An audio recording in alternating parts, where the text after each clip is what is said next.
What's good, everybody? It's your boy Asa Taylor coming back at you live with another video on the Social Grace School. Over the past year, I've had the opportunity to learn, grow, and fail. But more than that, we've built a community of men and women who have been following the mission since the inception. From John and Kate plus eight to debate reactions, there's a plethora of you guys who follow me for different reasons. Now, we originally started with Black Man Suburb, of course, but I felt as if I was alienating a large part of my could be audience by just the name itself. So I changed it to the Social Grace School. Now, of course, I hated school growing up, but this gives me the freedom and the opportunity to speak about things at a lot deeper fashion.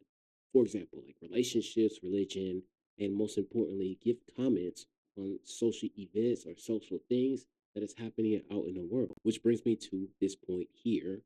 But first, before we get started, if you haven't already done so, go ahead and like the video, subscribe to the channel, and if you're new here, leave a comment down below. I'd love to know your thoughts. If you've been here before, let me also know what your thoughts are at the end of the video, okay?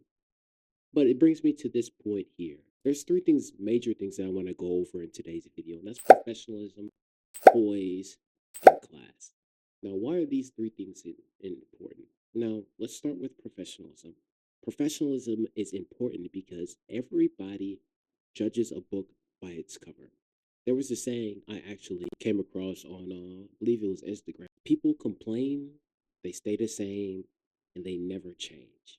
Now, when I say these three things, the first thing that comes to my mind is okay, there's a lot of black people who are in this boat right here. There's black people who don't want to change. There's black people who want to stay the same. They have an attitude about almost everything when it comes to critiquing what we have going on an everyday basis. And when I call it out, I'm the bad guy. But when somebody else calls it out, they're hailed as a hero. Yes, we need to do better, i.e., Dr. Umar Johnson, i.e., Tariq Nasheed, Jamal Bryant, so on and so forth. You guys get the drift, right? But when I talk about some real stuff, when I talk about, okay, we need to talk about our credit score, we need to talk about getting our act together, we need to take the bonnets and do-rags off, I'm getting hate under my video. Why is it that most people care about how I said it instead of what I said? Why is it that anytime I challenge men or challenge people in general from one demographics of people, people always push back, which makes me think that, okay, I need to hit on this point a little bit harder. I need to do something a little bit better so that way they can hear me loud and clear. And I can only do this with your help. Okay, so I need you guys to hit the smash the like button, share this with your friends and family as well, and then also push this message out to further the mission. Okay. The second thing I want to go over before I get into the last one is poise. Now, why is poise important? Because there are certain ways that you can handle situations without causing an issue. Now, I'll give you an example. There was an arrest that happened to a gentleman with I can't remember his name off the top of my head, man, but he had locks or dreads or whatever you want to call it, and he got pulled over by the police. Okay. Now, instead of just complying with the police officer, he started arguing with the police officer. The police officer eventually broke his window, smacked him, restrained him, and sent him on his way. When he went to court, he was found guilty, and I believe he had to pay a fine or do community service or whatever the case may be. That's not important. The point I'm trying to make is he releases a video 6 months after the incident and plays the victim. Now, he has the internet all up in storm about what the police did, but they never focused on the actions of what he did because what he did was very slick, very, very slick. Okay, so he recorded the video halfway between the police interaction. So he recorded the video and making himself look good. Now, in this type of situation, we have talked about talking to police, how to address police, and we've talked about the best way to get out of a situation if you find yourself in a sticky situation, how to position yourself to not get a ticket, how to get your paperwork in order. Okay. Shout out to CGA for putting me onto that. But had he handled that situation in a different way, had he had a little bit of poise, the chances that he would have got smacked, the chances that he would have gone viral would have gone down tremendously. But the reason why he went viral and the reason why he got arrested is because he was driving on a suspended license. He did not have insurance, and on top of that, he had marijuana on him. Now, when the police pull you over, if they smell probable cause, they have every right to search your vehicle. You gave them a reason. No headlights on, no windshield wipers on, no nothing like that. So naturally, the police officer said, "Hey, step out of the vehicle. I couldn't find any insurance on you. You don't give me your license. You're being combative. I don't want this to go a bad direction." And eventually, he made it go a bad direction. Now, why am I telling you all this?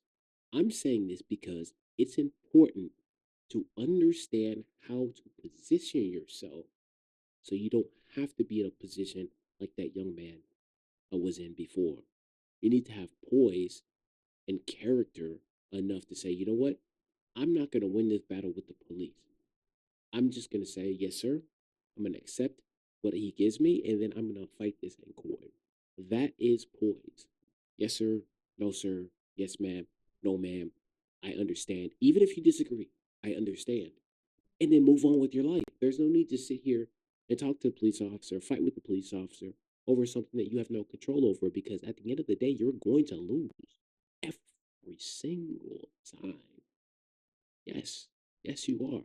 And the last one is class. What is class? Okay, well, we have an upper class, middle class, and lower class. 80% of America, I believe, is at lower class.